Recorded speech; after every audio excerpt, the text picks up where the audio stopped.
Shalom Jemaat GTCC yang terkasih dalam Tuhan Yesus Kristus. Kami berharap semua dalam keadaan yang sehat, dalam keadaan yang baik, dalam perlindungan Tuhan. Amin. Mari kita kembali mau beribadah, mau memuji, menyembah nama Tuhan Yesus Kristus. Mari kita persiapkan hati kita berdoa. Bapa di surga, Tuhan Yesus Kristus, terima kasih jika kami ada sampai pada hari ini ya Tuhan Yesus, sungguh semua karena anugerah dan berkat yang daripada Engkau saja ya Tuhan Yesus. Bapa, sebentar lagi kami akan masuki tahun yang akan baru ya Tuhan Yesus, tahun 2021. Bapa, Engkau perbaharui di tahun yang baru nanti ya Tuhan Yesus, perbaharui hati kami sehingga kami lebih lagi mengasihi Engkau ya Tuhan Yesus. Dan kami juga mau mengandalkan Engkau lebih lagi. Kami percaya Tuhan Yesus mujizat-Mu selalu ada dan menyertai setiap kami ketika kami mencari Engkau ya Tuhan Yesus. Terima kasih ya Bapa, kami mau bersyukur, kami mau memuji dan menyembah Engkau pada hari ini. Persiapkan hati dan pikiran kami ya Tuhan Yesus, sehingga pujian kami boleh layak di hadapan-Mu ya Bapa. Terpuji bagi nama-Mu ya Tuhan Yesus. Haleluya.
Jemaat yang dikasihi Tuhan, dan juga semua yang mengikuti ibadah pagi hari ini, mari sebelum kita mulai, kita memberi salam kepada keluarga kita.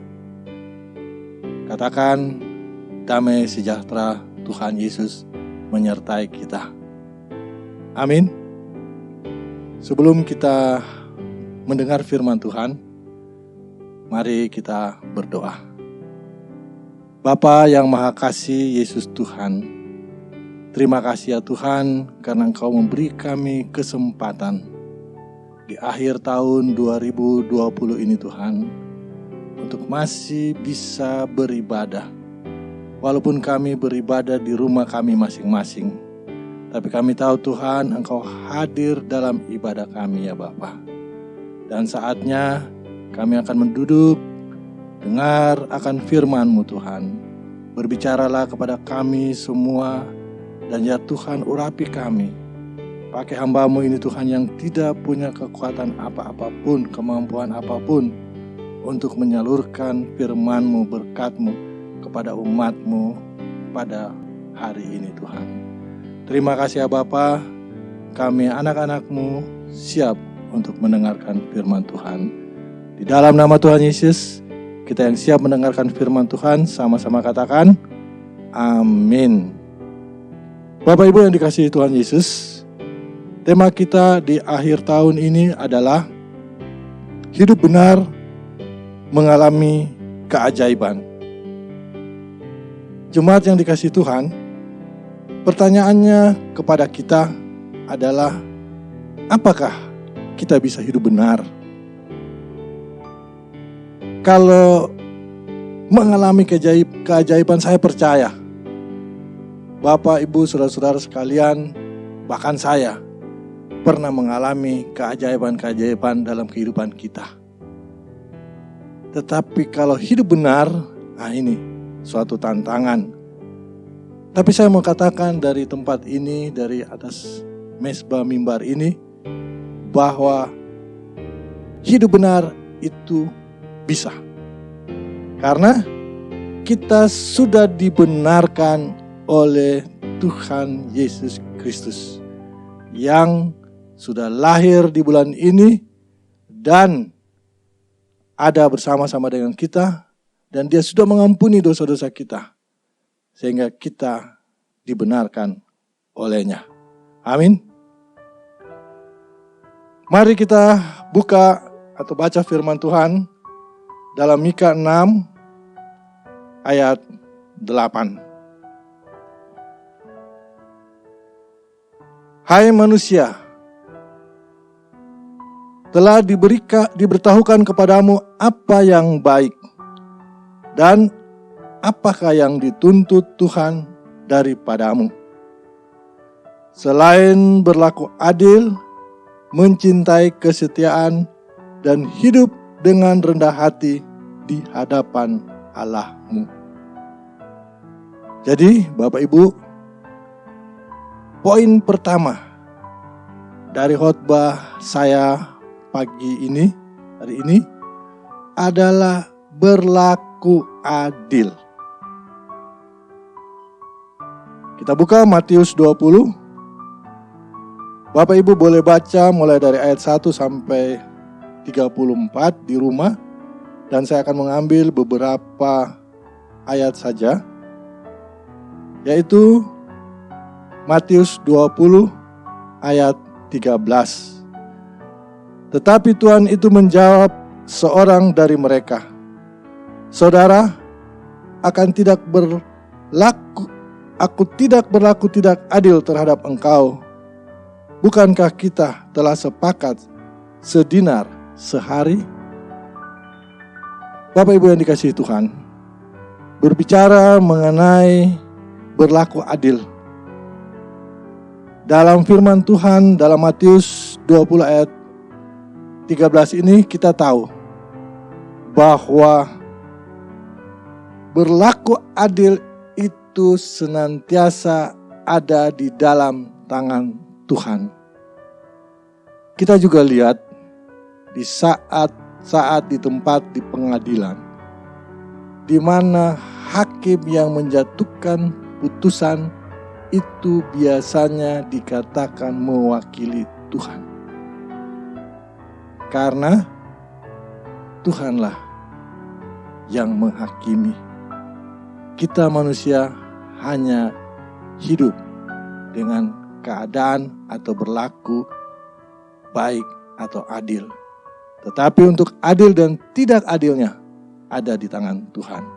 Sehingga firman Tuhan pada Matius 20 ayat 13 ini mengatakan, "Saudara, aku tidak berlaku tidak adil terhadap engkau. Bukankah kita telah sepakat sedinar sehari?"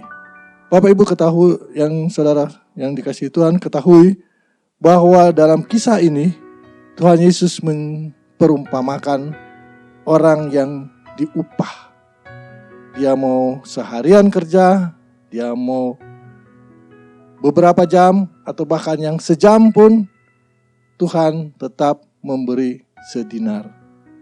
Sering kita manusia punya rasa ego atau rasa iri. Apabila kita kerja, apalagi di perusahaan atau di kantor atau dimanapun kita bekerja, kita mau kalau kita bekerja sampai malam atau sampai overtime, kita mau kita mendapat hak yang lebih daripada orang yang masuk pada waktu yang tidak tentu. Tetapi sebetulnya keadilan yang terjadi itu timbul dari kesepakatan, di mana ada kesepakatan antara tuan yang pemilik anggur atau pemilik usaha dengan siapapun. Seperti juga kita, kalau masuk di perusahaan, kita sudah ditentukan atau sudah sepakat untuk memperoleh gaji. Dan perolehan gaji itu adalah merupakan suatu kesepakatan yang tidak bisa kita, dalam tanda kutip, sirik atau ego atau jelas dengan yang lain. Dan kita mengatakan tidak adil. Tetapi sebenarnya keadilan itu ada karena kita sudah sepakat. Kita ketahui juga dalam firman Tuhan, atau kita juga sepakat bahwa berbuat dosa pasti masuk neraka. Amin. Jadi dosa besar atau dosa kecil pasti masuk neraka. Jadi kita tidak bisa bilang karena kita dosa kecil, dia dosa besar, tidak adil bagaimanapun. Kenapa dia masuk neraka atau kenapa saya juga yang dosa kecil masuk neraka?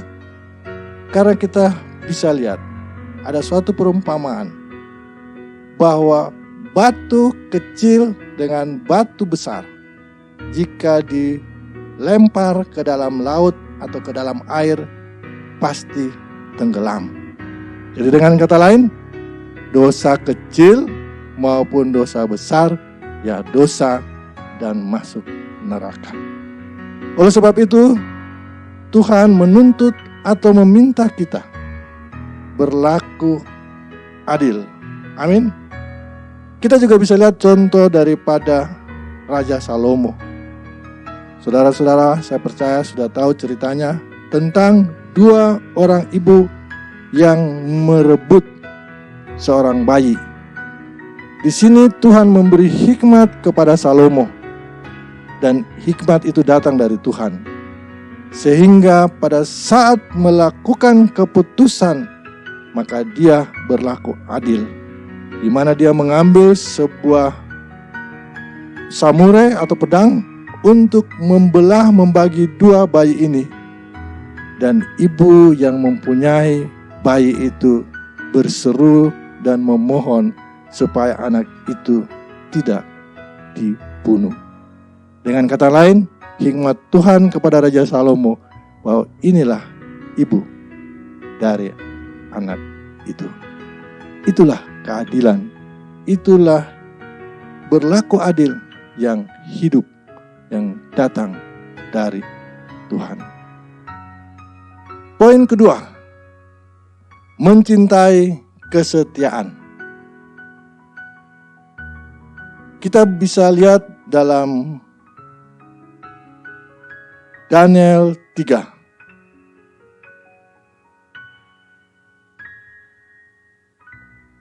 Nanti Bapak Ibu dan saudara-saudara sekalian juga akan membaca Daniel 3 ini sampai ayat yang terakhir, yaitu ayat 30.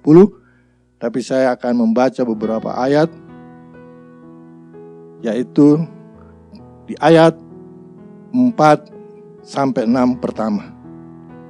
Dan berserulah seorang bentara dengan suara nyaring, beginilah dititahkan kepadamu, hai orang-orang dari segala bangsa, suku bangsa dan bahasa. Demi kamu mendengar bunyi sangkakala, seruling, kecapi, rebab, gambus, serdam dan berbagai-bagai jenis bunyi-bunyian, maka haruslah kamu sujud menyembah patung yang telah didirikan Raja Nebukadnezar itu. Siapa yang tidak sujud menyembah akan dicampakkan seketika itu juga ke dalam perapian yang menyala-nyala. Sebab itu, demi segala bangsa mendengar bunyi sangkakala, seruling, kecapi, rebab, gambus, dan berbagai jenis bunyi-bunyian, maka sujudlah orang-orang dari segala bangsa, suku bangsa, dan bahasa menyembah patung emas yang telah didirikan Raja Nebukadnezar itu. Pada waktu itu, tampillah beberapa orang Kasdim menuduh orang Yahudi. Sampai di sini dulu. Bapak Ibu yang dikasihi Tuhan, bahwa kita ketahui bahwa titah raja adalah keras dan punya konsekuensi. Kita tadi sudah baca bahwa kalau tidak menyembah patung yang dibuat oleh Raja Nebukadnezar, maka sanksinya, konsekuensinya akan dimasukkan ke dalam dapur perapian. Kemudian kita lihat bagaimana hambanya, yaitu Sadrak, Mesak, Abednego, yang saya katakan mencintai kesetiaan. Kita baca di ayat 14 sampai 18. Berkatalah Nebukadnezar kepada mereka, apakah benar, hai Sadrak, Mesak dan Abednego, bahwa kamu tidak memuja dewaku dan tidak menyembah patung emas yang kudirikan itu? Sekarang jika kamu bersedia, demi kamu mendengarkan bunyi sangkakala, seruling, kecapi, rebab, gambus, serdam dan berbagai-bagai jenis bunyi-bunyian, sujudlah menyembah patung yang kubuat itu. Tetapi jika kamu tidak menyembah, kamu akan dicampakkan seketika itu juga ke dalam perapian yang menyala-nyala. Dan dewa manakah yang dapat melepaskan kamu dari tanganku? Lalu Sadrak, Mesak, dan Abednego menjawab Raja Nebukadnezar, tidak ada gunanya kami memberi jawaban kepada Tuanku dalam hal ini. Jika Allah kami yang kami puja sanggup melepaskan kami, maka ia akan melepaskan kami dari perapian yang menyala-nyala itu dan dari dalam tanganmu, ya Raja. Tetapi seandainya tidak, hendaklah Tuhan mengetahui, ya Raja, bahwa kami tidak akan memuja dewa Tuanku dan tidak akan menyembah patung emas yang Tuanku dirikan itu. Inilah suatu komitmen, suatu tanda kesetiaan dari Sadrak, Mesak, dan Abednego kepada Bapa di surga. Dia berani menerima konsekuensi untuk dimasukkan ke dalam dapur perapian. Apakah mereka pada saat itu tidak khawatir? Mereka juga khawatir. Mereka lihat dengan kondisi keadaan yang pada saat itu, maka kalau mereka tidak menyembah, konsekuensinya masuk ke dapur api. Kekhawatiran itu kita bisa lihat di ayat 18. Tetapi seandainya tidak, hendaklah Tuhan mengetahui, ya Raja, bahwa kami tidak akan memuja dewa Tuanku dan tidak akan menyembah patung emas yang Tuhan dirikan itu. Jadi mereka bilang, kalau toh Tuhan tidak menolong, mereka tetap setia. Ini adalah suatu komitmen yang juga kita harus pakai dalam kehidupan, dalam kesetiaan. Apapun keadaan, suasana, situasi, kondisi ekonomi maupun COVID, kita tetap harus setia. Kita harus mencintai kesetiaan kita untuk tetap hanya menyembah kepada Tuhan. Kita baca kemudian di ayat 24 sampai 25. Kemudian terkejutlah Raja Nebukadnezar lalu bangun dengan segera. Berkatalah ia kepada para menterinya, bukankah 3 orang yang telah kita campakkan dengan terikat ke dalam api itu? Jawab mereka kepada raja, benar ya raja. Katanya, tapi ada 4 orang kulihat berjalan-jalan dengan bebas di tengah-tengah api itu. Mereka tidak terluka dan yang keempat itu rupanya seperti anak dewa. Bapak Ibu yang saya kasihi, yang Tuhan Yesus kasihi. Kalau kita lihat karena kesetiaan Sadrak, Mesak, Abednego terjadi keajaiban. Api yang sudah dipanaskan bahkan 7 kali daripada biasanya tidak membuat Sadrak, Mesak, dan Abednego terbakar. Bahkan pada saat itu ada malaikat Tuhan yang dikatakan oleh Raja Nebukadnezar sebagai anak dewa yang bersama-sama dengan Sadrak, Mesak, dan Abednego. Kita ketahui itu adalah keajaiban. Itu adalah mujizat yang Tuhan berikan perlindungan kepada Sadrak, Mesak, dan Abednego. Saudara-saudara, kita tahu bahwa sering kita juga mengalami hal-hal yang sangat-sangat membawa kita ke dalam 2 pilihan. Tetapi pada saat ini Tuhan Yesus, Tuhan mengajar kita untuk tetap mencintai kesetiaan. Karena akibat daripada itu ada keajaiban. Hidup benar mengalami keajaiban. Itulah tema kita pada saat ini. Dan kita ketahui di ayat 30. Lalu Raja memberikan kedudukan tinggi kepada Sadrak, Mesak, dan Abednego di wilayah Babel. Jadi bukan Tuhan hanya menyelamatkan Sadrak, Mesak, Abednego karena mencintai kesetiaan, tetapi Tuhan juga memberi kedudukan yang tinggi bagi mereka bertiga. Bapak Ibu yang dikasihi Tuhan, jika Bapak Ibu saudara-saudara yang dikasihi Tuhan setia, mencintai kesetiaan dari lingkupan kecil dalam keluarga, dalam pekerjaan, dalam hidup bermasyarakat, percaya Tuhan akan memberi kemuliaan kepada Bapak Ibu saudara-saudara yang dikasihi Tuhan. Dan saya percaya akhirnya saudara akan mendapatkan upah yang baik.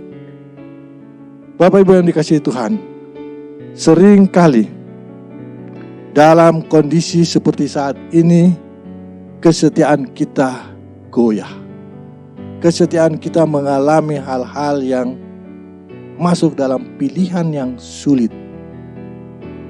Bahkan mungkin kita akan melakukan hal-hal karena egois kita. Kita melakukan hal-hal yang tidak benar di mata Tuhan. Dan ingat tadi pada Mika 6 ayat 8, Tuhan menuntut untuk kita berlaku adil. Kita menyintai kesetiaan. Dan itu adalah hidup yang benar. Oleh sebab itu, dari mezbah ini, apapun yang terjadi, saya sebagai hamba Tuhan mau mengatakan kepada Bapak, Ibu, Saudara sekalian yang beribadah pada saat ini. Immanuel, Allah menyertai saudara-saudara sekalian dan saya. Oleh sebab itu, jangan goyah, tetapi tetaplah setia. Dan yang terakhir adalah poin 3, hiduplah dengan rendah hati. Kita baca 2 Tawari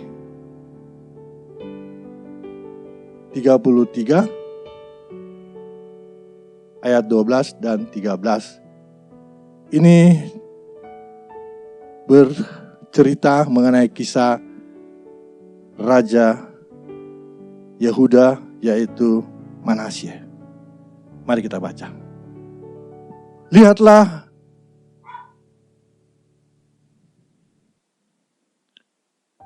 dalam keadaan yang terdesak, ia berusaha melunakkan hati Tuhan Allahnya.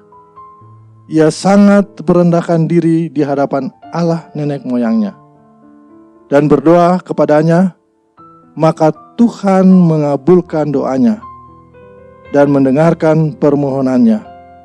Ia membawanya kembali ke Yerusalem dan memulihkan kedudukannya sebagai raja. Dan Manasye mengakui bahwa Tuhan itulah Allah. Kita lihat kisah di 2 Tawari 33 ini, di mana kehidupan Raja Manasye sebelumnya itu sangat-sangat jahat. Dia melakukan penyembahan berhala dan sangat tidak dengar-dengaran akan Tuhan. Tetapi pada suatu saat dia mengalami masalah, yaitu seperti firman Tuhan dalam ayat 12, dalam keadaan yang terdesak ini,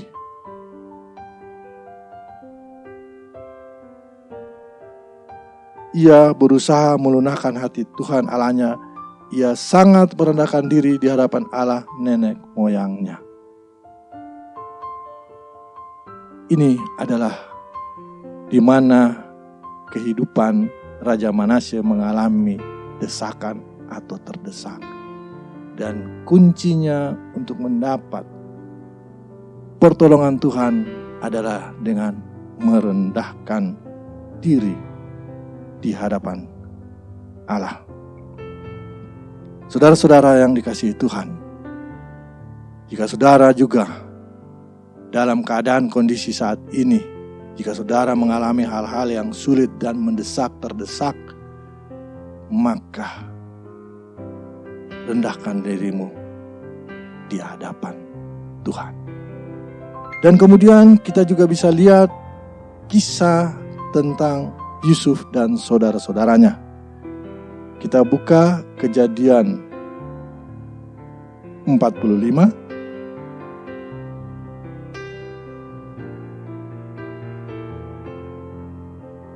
Nanti saudara baca di rumah saja atau waktu sempat, yaitu Kejadian 45 dari 1 sampai 28. Tapi saya akan membaca beberapa ayat saja untuk kita sama-sama renungkan hari ini. Yusuf memperkenalkan dirinya kepada saudara-saudaranya.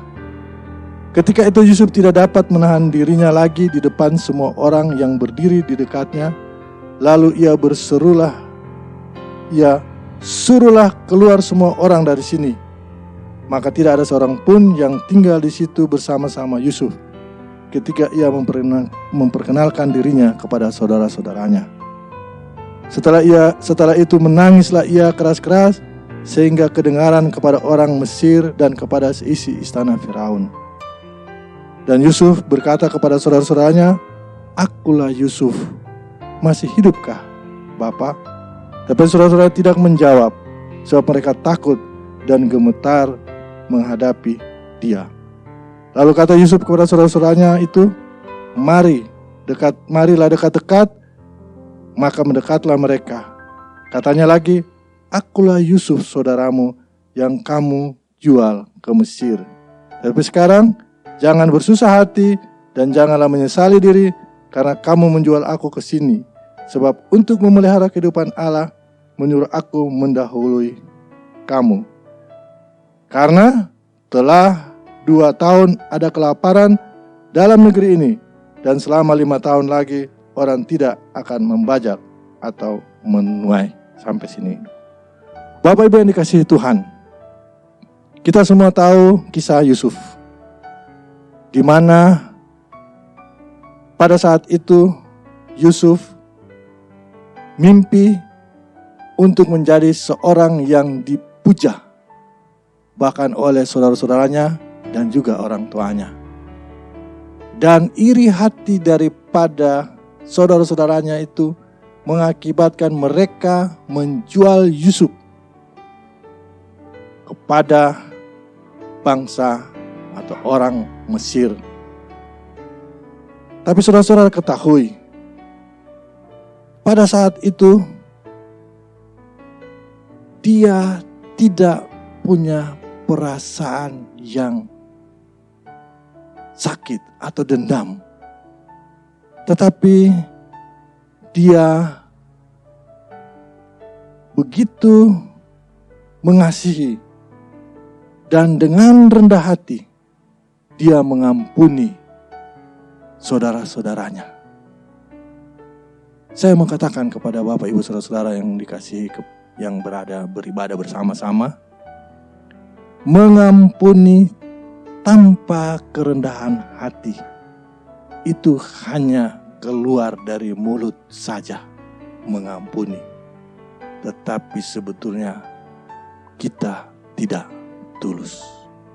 Tetapi mengampuni dengan kerendahan hati adalah sesuatu langkah yang benar, yang tulus untuk kita mengampuni sesama kita. Bapak Ibu yang dikasihi Tuhan, sering masalah pengampunan ini adalah masalah yang sangat-sangat menghambat akan kasih anugerah Tuhan kepada kita. Tetapi kita sebagai anak-anaknya, kita harus percaya kita bisa ada sebagaimana kita ada saat ini. Itu cuma karena kasih Tuhan. Bahkan kasih Tuhan yang tidak terbatas itu mengakibatkan, membuat Tuhan menurunkan anaknya yang tunggal, Yesus Kristus Tuhan, untuk menderita, untuk mengampuni dosa-dosa kita. Oleh sebab itu, jika Tuhan mengampuni saudara-saudara, ambil langkah pengampunan di masa-masa sulit. Kalau di saat Yusuf bertemu saudara-saudaranya sudah 2 tahun kelaparan, mungkin kita saat ini baru 8 bulan mengalami COVID yang mengakibatkan dampak kritis dalam kehidupan kita. Tetapi percaya, seperti Yusuf dilindungi, disertai oleh Tuhan, dan punya hati yang tulus, kerendahan hati, melepas pengampunan, maka berkat-berkat Tuhan terjadi bagi Yusuf. Dan akhirnya apa yang dituntut Tuhan daripada kita, yaitu memuji atau berlaku benar dengan berlaku adil, mencintai kesetiaan, dan hidup dengan rendah hati di hadapan Allahmu, seperti yang ditulis atau yang difirmankan dalam Malaiki 6 ayat 8. Dan saya percaya apa yang kita lakukan benar di hadapan Tuhan, menjadi suatu dupa yang harum di hadapan hadirat-Nya. Oleh sebab itu, Bapak Ibu yang dikasihi Tuhan, marilah kita pegang janji Tuhan. Karena hidup benar mengalami keajaiban, di situ terdapat janji Tuhan. Dan janji Tuhan adalah ya dan amin. Tuhan Yesus memberkati. Mari kita berdoa. Tuhan Bapa yang dikasihi dan mengasihi kami, terima kasih ya Tuhan atas firman-Mu pada hari ini. Biarlah ya Tuhan apa yang sudah dibagikan menjadi suatu kekuatan, suatu rema dalam hidup kami di masa-masa yang sulit ini Tuhan. Kami percaya janji-Mu Tuhan, karena janji-Mu ya dan amin. Terima kasih Tuhan, berkati umat-Mu, berkati semua yang ikut atau mengikuti ibadah pada hari ini. Dan ya Bapa, biarlah ya Tuhan segala kemuliaan hanya bagi-Mu saja. Di dalam nama Tuhan Yesus, kita yang sudah menerima firman Tuhan, sama-sama katakan amin.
Ya, sungguh luar biasa kita sudah memuji dan mendengarkan firman Tuhan pada hari ini. Mari sama-sama jemaat Tuhan untuk bangkit berdiri, kita akan menerima berkat. Sungguh Tuhan kami ucap syukur sebab kasih, kemurahan, penyertaan Tuhan sepanjang hari dalam kehidupan kami ya Tuhan. Kau menyertai di dalam kehidupan kami senantiasa, walaupun kami masih beribadah di rumah, tetapi kami merasa hadirat Tuhan yang luar biasa menyertai di dalam kehidupan sepanjang hari yang kami kerjakan dan yang kami lakukan. Kami bersyukur Engkau berkati bangsa dan negara kami, pemerintahan kami ya Tuhan, bangsa Indonesia menjadi bangsa yang diurapi, menjadi bangsa yang diberkati. Sebab itu Tuhan kami bersyukur dan kami berterima kasih. Dan senantiasa Tuhan juga memberkati dalam kehidupan kami, di dalam rumah tangga kami, di dalam pekerjaan kami, dalam usaha kami, di dalam studi kami. Kami tahu ya Tuhan, kuasa Tuhan dan mujizat Tuhan tetap Engkau nyatakan bagi kami. Yang sakit boleh disembuhkan. Sebab itu Tuhan, kami tahu anak-anak Tuhan boleh bangkit kembali, boleh semangat kembali untuk melayani pekerjaan Tuhan, dan semangat kembali ya Tuhan untuk beraktivitas di dalam kehidupan rumah tangga. Terima kasih Bapa, kami bersyukur. Dan kami boleh mengangkat tangan kami menerima berkat daripada Engkau. Berkat Bapa, Putra, dan Roh Kudus, yaitu di dalam nama Tuhan Yesus Kristus. Yang percaya sama-sama kita katakan, amin. Tuhan Yesus memberkati.